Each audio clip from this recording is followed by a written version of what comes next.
We finally got it. A real deep dive into the new Fable. And honestly, it looks stunning. Playground Games has clearly nailed the atmosphere. We saw the sprawling hills of Albion, we met the oversized vegetables, and we got that classic, cheeky British humor that defines the series. The game looks polished, it looks expensive, and it definitely looks like Fable.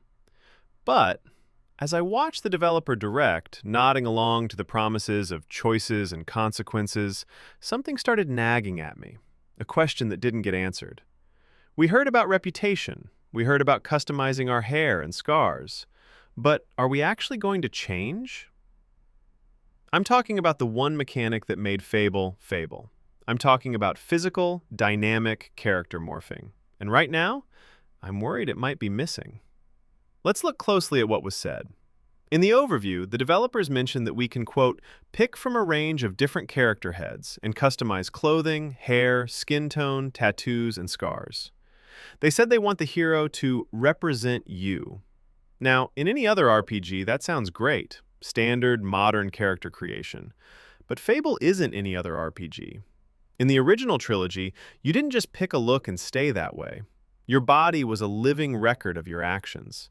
If you swung a hammer for 20 hours, you didn't just do more damage, you got ripped.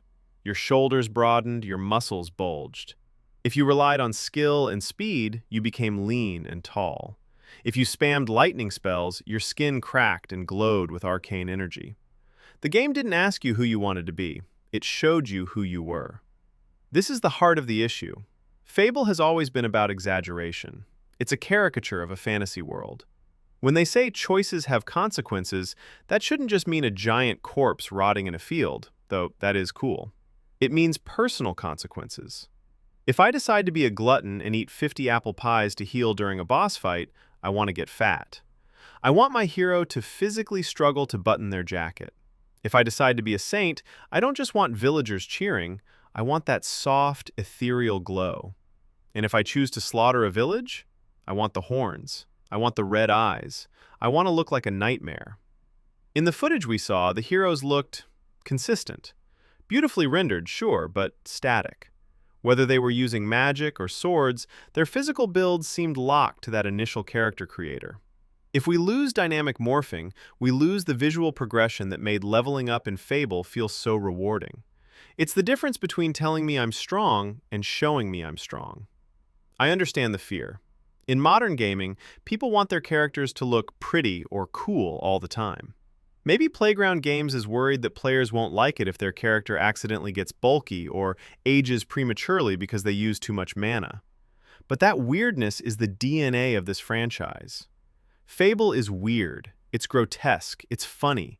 Sanitizing the character progression to be a standard, slider-based system where you look the same at level 1 and level 50 feels like a misunderstanding of the assignment. We don't play Fable for a perfectly balanced aesthetic. We play it to see how much of a freak our actions turn us into. The game is coming in 2026. There is still time, and maybe they just haven't shown it yet.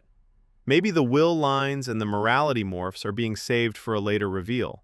I desperately hope so. Playground Games, you've nailed the world. You've nailed the tone. But please, let us be ugly. Let us be fat. Let us be glowing, horned, scarred monsters of our own making. Don't just let us choose our hero. Let the gameplay sculpt our hero. That is the physical change Fable needs. What do you guys think? Is a standard character creator enough for you, or do you need the morphing mechanics back? Let me know in the comments. Thanks for watching.